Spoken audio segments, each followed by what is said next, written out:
I still remember the first day I walked into Apex Technologies.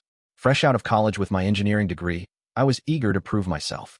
The company was small then, just 15 employees and a visionary CEO named Marcus Reed, who took a chance on me.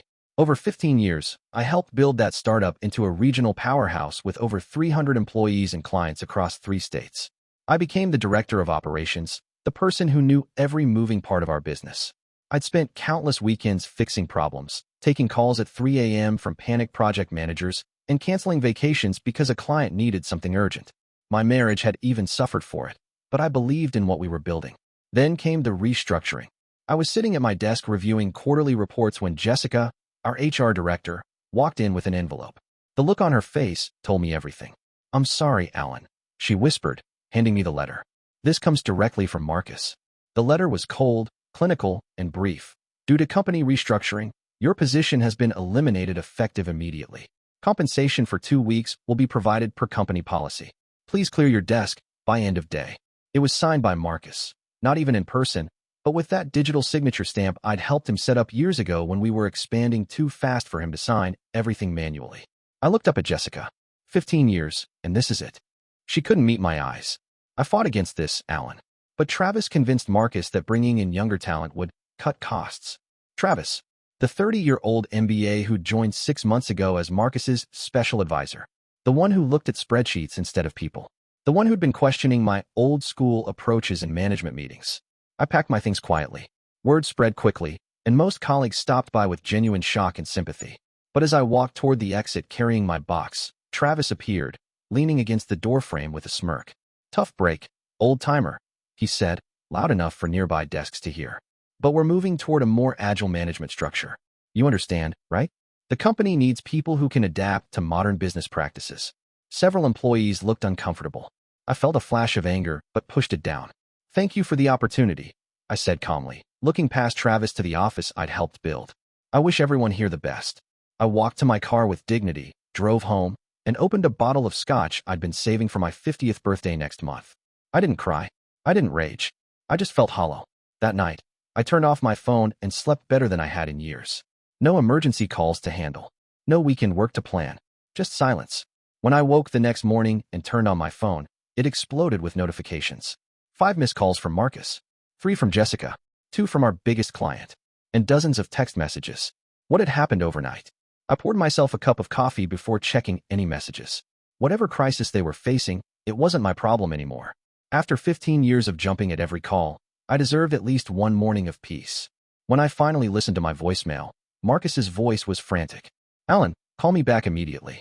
There's been a terrible misunderstanding. We need to talk." The second message: "Alan, please. Everest Solutions is threatening to pull their contract. Nobody can find the project documentation. Travis is completely lost." By the third message, Marcus sounded desperate. "Alan, I made a mistake. I'm sorry. Please call me." Everest Solutions was our biggest client, a $5 million annual contract that represented nearly a third of the company's revenue. I had personally managed their account for 7 years. The documentation existed, of course, but I had organized it using my own system. A system I had repeatedly offered to train others on, only to be told by Travis that it was inefficient and would be restructured soon. I took a long shower, made breakfast, and only then called Jessica. "Alan, thank God," she answered immediately. "It's complete chaos here." "What happened?" I asked, keeping my voice neutral. "The Everest implementation team showed up for the quarterly review meeting this morning. Travis told them he'd be taking over your responsibilities, but he couldn't answer any of their technical questions. Then he couldn't find the documentation they requested. The Everest CTO walked out saying they'd be reevaluating our contract." I nodded, even though she couldn't see me. "That's unfortunate. Marcus has been trying to reach you. He wants you back." "Does he now?" I sipped my coffee. "And Travis?" Jessica's voice lowered. "He's been in Marcus's office for an hour. We can all hear the shouting." My phone beeped with another call, Marcus again. I ignored it.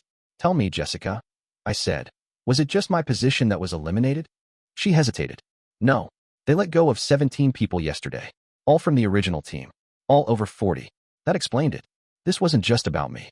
It was a calculated move by Travis to replace experienced, higher-salaried employees with cheaper, younger talent. Classic cost-cutting that ignored the value of institutional knowledge. "Alan," Jessica continued, "I know you have every right to be angry, but the company might not survive if Everest pulls out. I thought about all the good people who still work there. People with mortgages and families who depended on Apex. They didn't deserve to suffer because Marcus had been foolish enough to listen to Travis. I'll think about it, I said finally. 10 minutes later, my doorbell rang. Marcus stood there, looking like he hadn't slept. Alan, he said, his voice breaking. I need you. I let him stand on the porch for a long moment before stepping aside. Come in. He followed me to the kitchen, where I poured him a cup of coffee, but said nothing. I made a terrible mistake, he finally said. Travis convinced me we could streamline operations, cut costs. He showed me spreadsheets, projections. It all looked good on paper. Spreadsheets don't run companies, I replied. People do. Marcus nodded, staring into his coffee. Everest is threatening to cancel their contract if we don't have you back by Monday. 3 other clients have called with concerns. The development team can't find half the documentation they need. And Travis? Marcus looked up. He's gone. I fired him this morning. I leaned back in my chair. So you're here to offer me my job back? Yes, Marcus said quickly. Same position, same salary. We can forget this whole thing happened. I smiled for the first time since receiving that termination letter. No, Marcus. We can't. The look on Marcus's face was a mixture of confusion and panic. What do you mean? I took a sip of my coffee, savoring this moment more than I'd like to admit. Marcus, did you ever wonder why I never pushed for equity in the company? Why I was content with just a salary despite helping build Apex from the ground up? He shook his head slowly. It's because 5 years ago, I started my own consulting firm on the side. Specialized Operations Solutions. SOS. It was my insurance policy. Recognition dawned on his face. The vendor we sometimes used for overflow work. That's right, I nodded. The one that Travis decided to cut last month to streamline costs. My company. The one that's been quietly working with several of your clients already, building relationships, proving our value. You've been competing with us? Marcus's voice was hollow. No, supporting you. Until yesterday. I stood up and refilled my coffee. I never poached a single client. I never badmouthed Apex. I simply made sure I had options if something like this ever happened.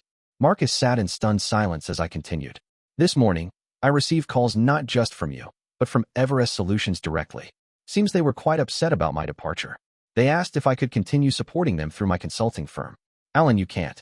I can actually. There's no non-compete in my employment contract. I checked with a lawyer last night, and I'm not the only one. 5 of the 17 people you fired yesterday, they've been working with me at SOS for years. We're fully staffed and ready to take on Everest's business. Marcus's face drained of color. That would destroy Apex. I sat back down across from him. It would, but I'm not going to do that. Hope flickered in his eyes. I'm not going to destroy what I helped build, Marcus. But I'm not coming back as an employee either. I slid a folder across the table. These are my terms. SOS will take over Everest's contract and 3 other major accounts. The ones where I've personally built relationships over 15 years. We'll pay Apex a 10% referral fee for the first year. In exchange, you will offer appropriate severance packages to everyone who was let go in this restructuring.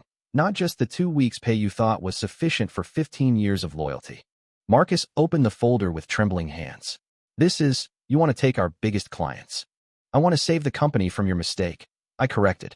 Apex keeps 70% of its business, gets a referral fee from the rest, and doesn't collapse from losing Everest overnight.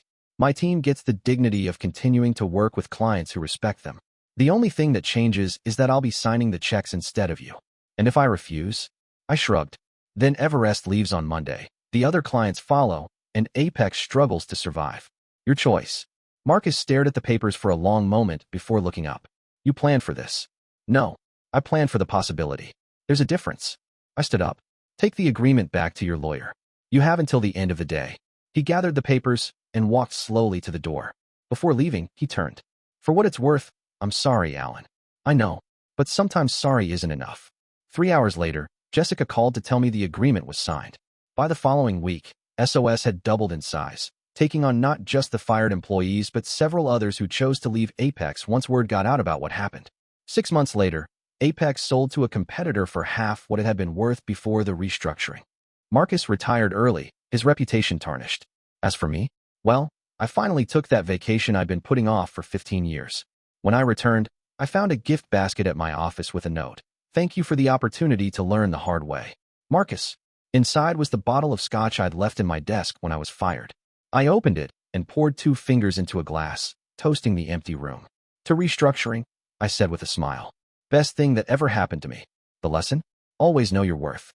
Build relationships. And when someone says, thank you for the opportunity, on their way out the door, you might want to worry about what opportunity they're actually thankful for.